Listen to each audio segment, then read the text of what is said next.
are out in the middle of the lake. The house is behind us. We've chosen this night because it is said that during times of severe drought, the water level gets low enough that the great prehistoric fish of the lake sometimes awakens due to the heat of the water being greater because of the shallower depth. And it is said that this lake was formed by a great comet which made a huge crater here that of course over the eons filled with water. And with that comet, there are actually two stories. One is that with the comet there came an egg of the great prehistoric fish. The other is that the impact of the comet knocked the egg into the water. Needless to say, over the course of thousands of years, that great fish has dwelled within these majestic waters. Few have ever seen it. And we are hoping to catch it unawares on this night, approaching the week of Christmas during this severe drought, hoping that the warmth of the winter sun will have awakened it. And we acknowledge this is not the original fish, the great fish that came with the comet. This is merely an ancestor of the fish who has reproduced through the great miracle of parthenogenesis, needing no other fish to reproduce. And we could use your help tonight, actually, if you hear any sudden splashes or see any fantastic gills rising from the fairly calm surface. Please shout out. I don't know if you can tell, but it's actually a little bit of a drizzle, which I don't know if it's going to harm our chances of finding the great fish or not tonight, because the rain has brought much cooler temperatures, and I'm terrified that the fish will go into a deep slumber again, as it has for so many thousands of years. So, in the meantime, there are lots of Christmas lights out along the lake, which you can see over here. There are some animated ones of Santa Claus skiing. Slightly ironic in the sense that this has been an unseasonably warm winter, as well as snow-free. As well as dry, is what I'm trying to say. And as I continue to rotate us, maybe we'll see some other sights along the lake.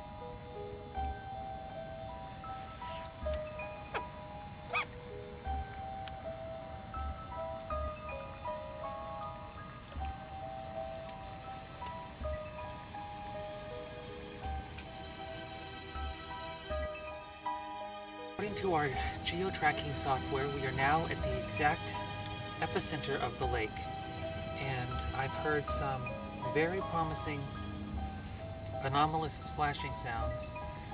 No eyewitness confirmation of the great prehistoric fish, but given how quiet a night this is and how still the lake is, I'm very intrigued by the splashes. I continue to look, and I'll let you know if we find anything else. We have the camera on hand and ready to catch any action.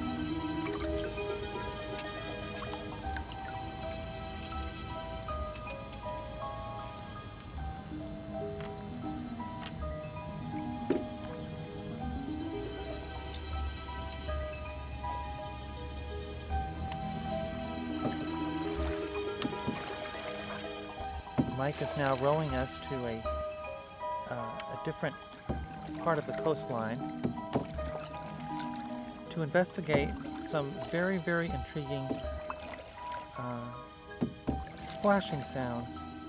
They weren't exactly a regular splash, it was more of a splash with a slithery kind of quality to it, which could indicate maybe a tentacle type of tentacle type fish over a finned type fish. Yeah, so we're thinking tentacles. Yeah, so we're investigating, and in the meantime, lots of different Christmas lights are going on behind us. don't know if these are going to come out on this film or not.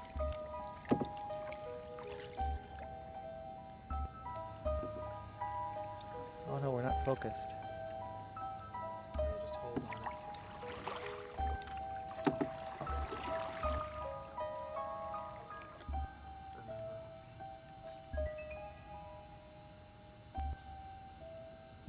I'm hoping that the lights of these Christmas displays do not scare off the great prehistoric fish. We are doing our best not to make any extraneous noises. I have cautioned Mike about keeping the oar far from the side of the boat lest it scrape and alert the great fish to our presence. He's doing much better now.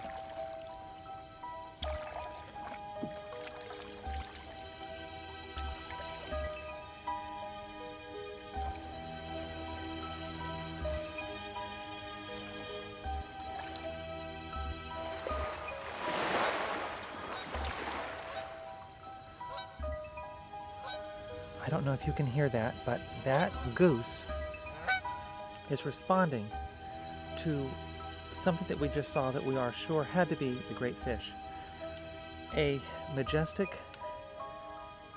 scaly face came up out of the water very near our canoe.